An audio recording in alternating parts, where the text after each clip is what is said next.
Greetings to all my dear students. Let's take a new topic in this video, that is fermentation.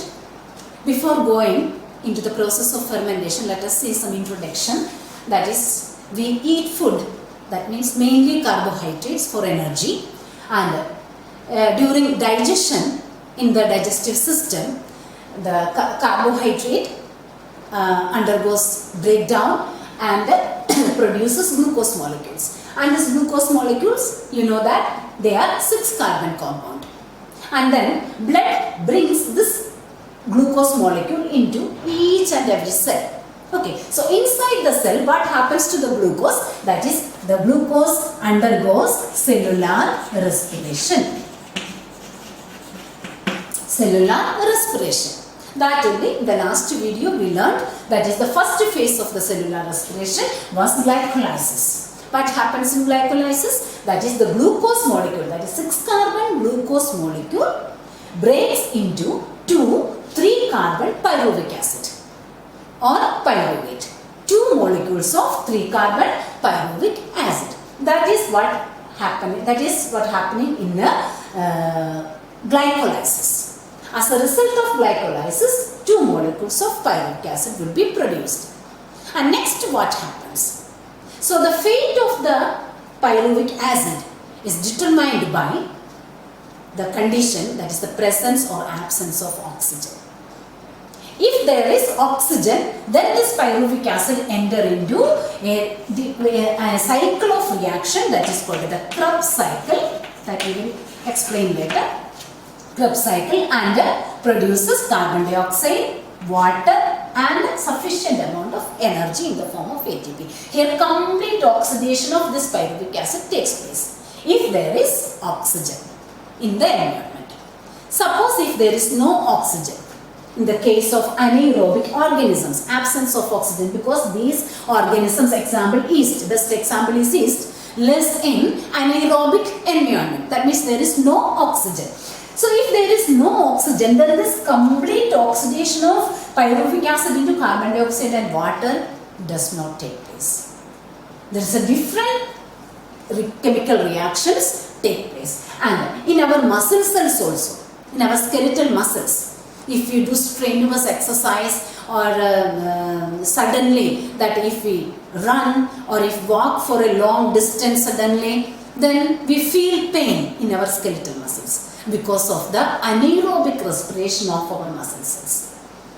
Isn't it? And that is because of that anaerobic respiration, as a result of anaerobic respiration, our muscle cell produces lactic acid. This lactic acid causes pain, swelling, and finally that fatigue, tiredness.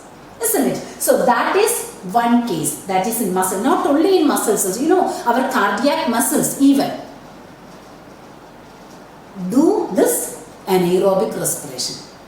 So during heart attack and all, we feel severe pain in the chest. That is due to the anaerobic respiration of cardiac muscles because of lack of oxygen. If there is any block in coronary artery that supplies blood to heart muscles, then the muscles do not get sufficient amount of oxygen and they respire anaerobically and produce lactic acid, and that causes the severe pain.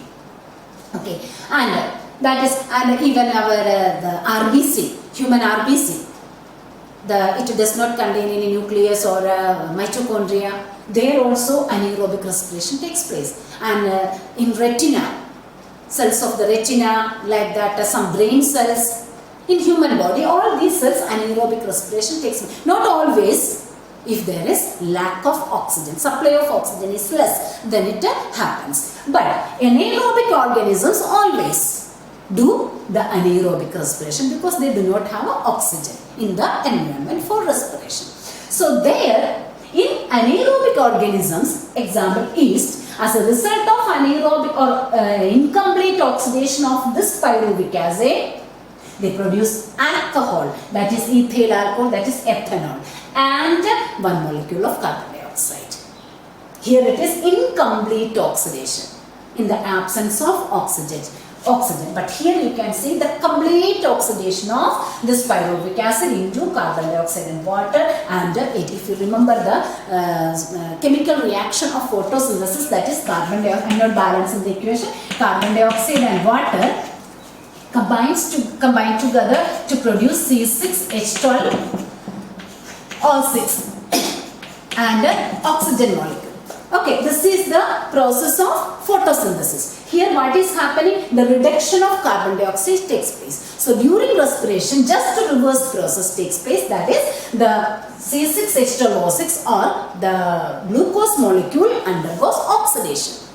Complete oxidation and produces carbon dioxide and water. That is in aerobic respiration. But in anaerobic respiration, this complete oxidation does not take place. Incomplete oxidation that takes place, and the amount of energy is also very less, that I will explain. And so in muscle cells, as a result of anaerobic respiration of pyruvic acid, lactic acid will be produced, and in yeast cells, that or in the organism yeast, what happens as a result of anaerobic respiration of pyruvic acid, ethanol and carbon dioxide will be produced. And this process is called the fermentation. Understood all of you what is fermentation? Fermentation is the anaerobic or incomplete oxidation of pyruvic acid.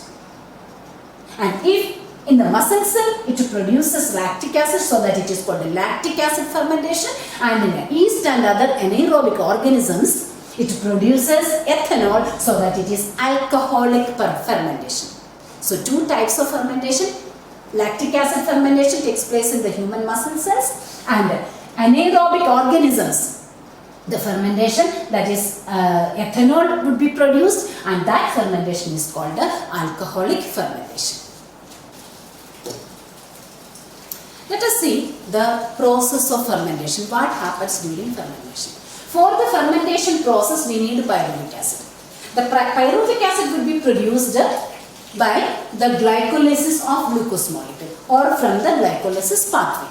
So here during glycolysis, what happens? The glucose breaks down into pyruvic acid. In that full process, we are using 2 ATP molecule, one in first step and another one in third step.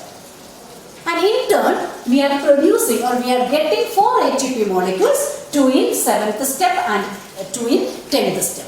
If any doubt, you can see the video again of glycolysis. And in the 6th step, we are getting 2 molecules of NADH2. This NADH2 can produce, each NADH2 molecule can produce 3 ATP when it passes through electron transport system when there is oxygen. That is, the oxidation of this NADH2 happens if there is oxygen.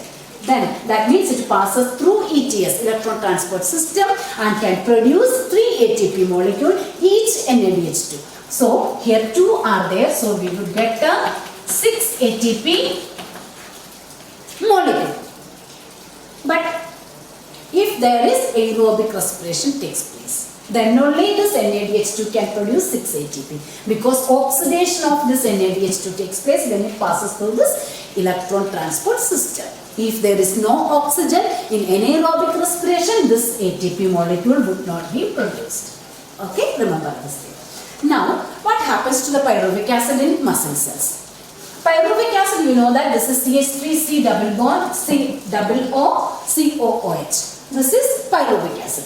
And it undergoes a reduction. It undergoes reduction. Reduction means that is addition of hydrogen along with the electrons, isn't it? As a result, and who will provide the hydrogen here? The NADH2. The NADH2 produced in the glycolysis will be used up here for the for providing or for supplying the hydrogen atom for the reduction of this pyruvic acid. So the pyruvic acid gets reduced to lactic acid, CH3CHOH. This 2H2 will be incorporated here. See. Now it is lactic acid. And this NADH2 gets oxidized to NAD+. Okay, clear? Now this is happening in the muscle cells when there is no oxygen or lack of oxygen in the muscle tissue. Now in anaerobic organisms like yeast, what happens here? And you just see that here there is no production of ATP or no decarboxylation, that is no removal of carbon dioxide because carbon atoms, because see here 3 carbon atoms and here also 3 carbon atoms, no carbon, all the carbon molecules, atoms are there in the system. Okay. But here in the yeast like anaerobic organisms, first step is decarboxylation, that is one carbon dioxide molecule is released out. As a result, this is a 3 carbon compound, this is a 3 carbon compound, then if one molecule of carbon or one atom of carbon will go out, then a 2 carbon molecule, that is 2 carbon CH3CHO, that is acetaldehyde would be produced. First step. And in the second step, the reduction of acetaldehyde takes place with the help of NADH2. That is, this NADH2 here also provides the hydrogen atom to the acetaldehyde to become alcohol. The acetaldehyde reduced to form alcohol. That means CH3CHO becomes CH3CH2OH. This H2 will be incorporated here. So, the final product of alcohol fermentation is ethyl alcohol or ethanol and carbon dioxide. Here also the incomplete oxidation. That means here still the end product has 2 carbon atoms. Here the end product has 3 carbon atoms. Okay, it is not a complete oxidation. It is incomplete oxidation. That only in the beginning I told you that the fermentation is incomplete oxidation of pyruvic acid. Okay, this is what is happening in the muscle cells and in the anaerobic organisms during fermentation. In muscle cells, this pyruvic acid oxidized to lactic acid with the help of NADH2. NAD plus will be produced. And here, first the pyruvic acid converts to acetaldehyde by the release of one carbon dioxide molecule, and then this acetaldehyde reduced to ethyl alcohol with the help of NADH2, or the NADH2 provides the hydrogen atom and the electrons for the conversion of this acetaldehyde to ethyl alcohol. Students, you might have noticed that there is no production of ATP here. In this muscle cells, in the reduction of this pyruvic acid into lactic acid, as well as in the reduction of pyruvic acid into ethyl alcohol, there is no production of ATP. Instead, we are using this NADH2 here. So, what is the need of this fermentation? That you have to keep in your mind. That is, here as a result of glucose we are getting NADH2. And this NAD is needed here to produce this NADH2. And in the body there is no stock of NAD. The stock of NAD is limited. NADs are there in the body. If the system use up this NAD plus completely, then this glycolysis step will also stop. Understood? So, to repay this used NAD plus, here we are doing this fermentation. Otherwise, because here you can see that the net gain of ATP in fermentation or anaerobic respiration. This is the complete process of anaerobic respiration, isn't it?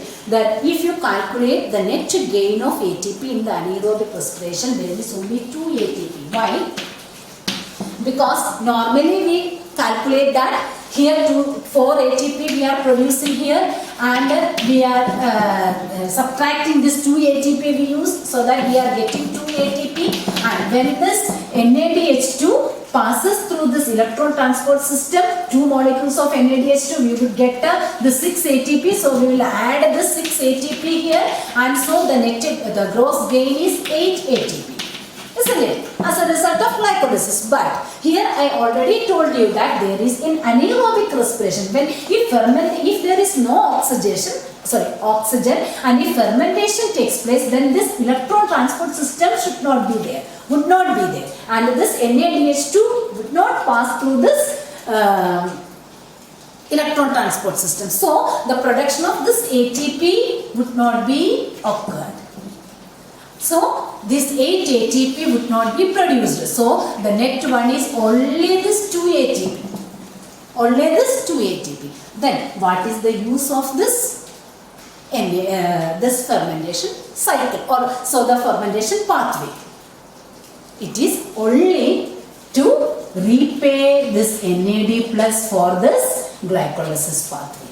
Otherwise, this glycolysis pathway would also stop and the production of this 2 ATP also would stop. So the anaerobic organism as well as the muscle cells would at least get this 2 ATP due to this fermentation process. Because this fermentation process repaid the used NAD here by the reduction of this pyruvic acid to lactic acid and the reduction of pyruvic acid to ethyl alcohol. They use the NADH2 and produces this NAD plus, and this NAD plus will go to this glycolysis pathway to continue the process. Understood? So this is the total process of fermentation. So fermentation is anaerobic respiration, and the first step of fermentation is glycolysis. Pyruvic acid is essential for fermentation. Fermentation happens to this pyruvic acid.